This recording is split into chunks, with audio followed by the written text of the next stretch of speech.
something moves in the grass. A curved line near your foot, a dark shape half hidden in the green. And before you can name it, before a single word has time to form, you have already jumped. Your foot is off the ground. Your heart is slamming. Your whole body has thrown itself backward from a thing you have not even seen yet. Then you look. It is a garden hose, a coiled rope, a crooked stick lying in the shade. Nothing at all. You let out a breath and feel a little foolish, standing there with your pulse racing over a piece of rubber. But look closer at what just happened. Your body moved before your mind did. You did not decide to jump. Something older than deciding jumped for you, and it beat your thoughts by a wide margin. In a world full of cars and wires and 1,000 real dangers, your body ignored all of them and saved that lightning flinch for one shape in the grass. Here is the thing nobody tells you. That flinch is not silly. It is not a leftover glitch you should have grown out of. It is one of the sharpest and oldest rules your eyes have ever carried, and it was cut into you across a stretch of time so long you cannot really hold it in your head. Your vision itself, the very way you see, may have been shaped in part by a single enemy, and by the end of this, you will know exactly what your eyes were built to find in the grass, and why the ones who found it fast are the only reason you are here to flinch at all. Let us go back. Long before there were people, long before there were even monkeys, there were snakes. They came first. They were already old when the earliest primates were new, and for a small, warm animal living in the trees and the underbrush, a snake was not one danger among many. It was the danger.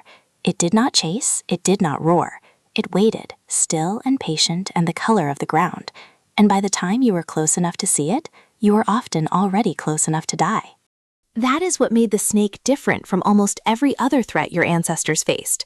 A big cat you could sometimes hear, a rival you could see coming, but a snake was a trap made of stillness.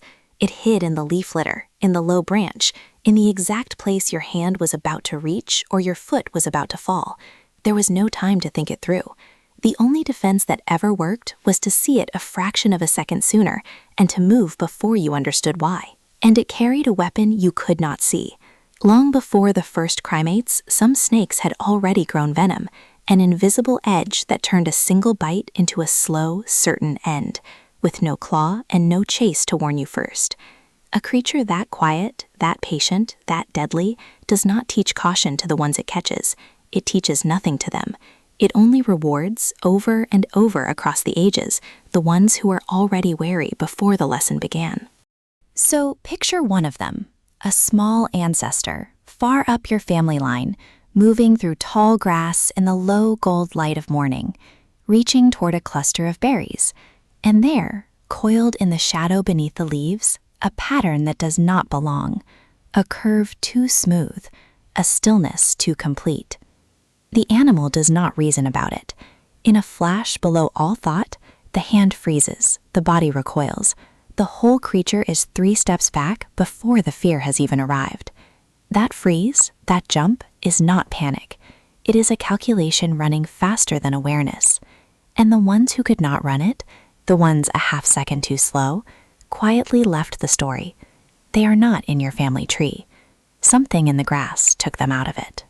Now here is where it gets strange, and this is the part worth sitting with. A researcher named Lynn Isbell looked at the primates of the world and noticed something odd.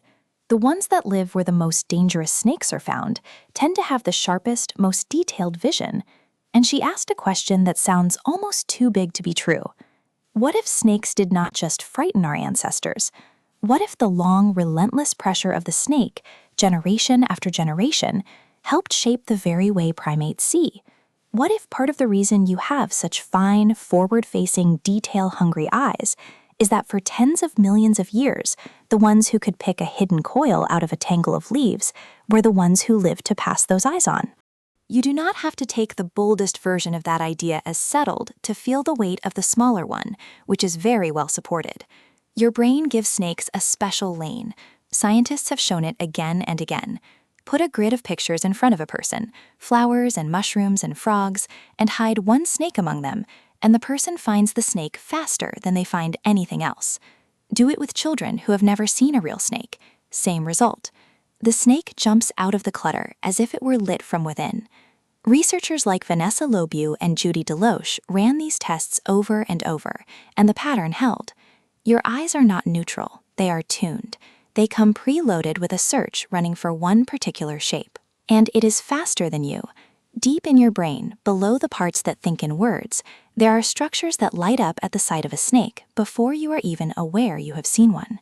The alarm reaches your body before the news reaches your mind. That is why your foot is already in the air while your thoughts are still fumbling for the word. You are not reacting slowly and feeling fast. You are feeling fast because a faster, older system is doing the seeing, and only afterward does it hand the picture up to you, along with a heart already pounding.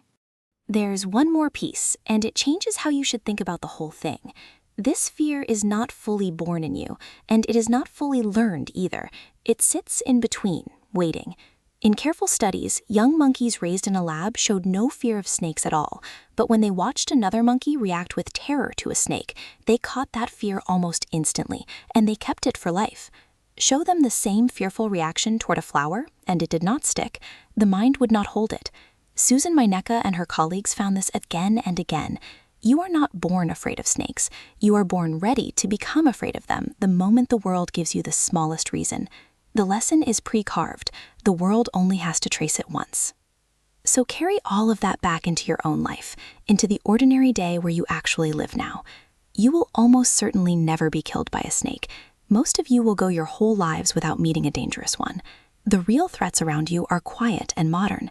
And yet, a spider in the corner of the ceiling can hollow out an entire evening. A single glimpse of a coiled shape can lock your legs.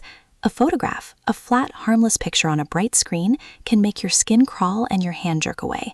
Your body is spending its oldest and fastest alarm on a threat that, for most of you, is no longer really there. And it feels like a malfunction. It feels like something wrong with you. This pulse of terror over a garden hose. This refusal to walk back into a room. But it is not a malfunction. It is a machine that worked so well for so long that it never needed to be switched off. Every one of your ancestors who reached backward without looking, who felt nothing at the curve in the grass, is missing from your line. The only people who became your family were the flinchers, the ones who jumped first and understood later. You are not carrying a broken part. You are carrying the winning move, still playing long after the game changed.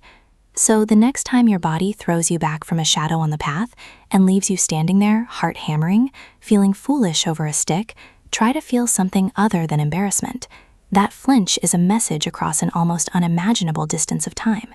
It is tens of millions of years of ancestors, every single one of whom saw the shape and lived, reaching forward through your eyes to keep you safe from a danger that shaped what you are. Something moves in the grass, and you jump, not because you are weak, because the ones who jumped are the only ones who were ever here to become you.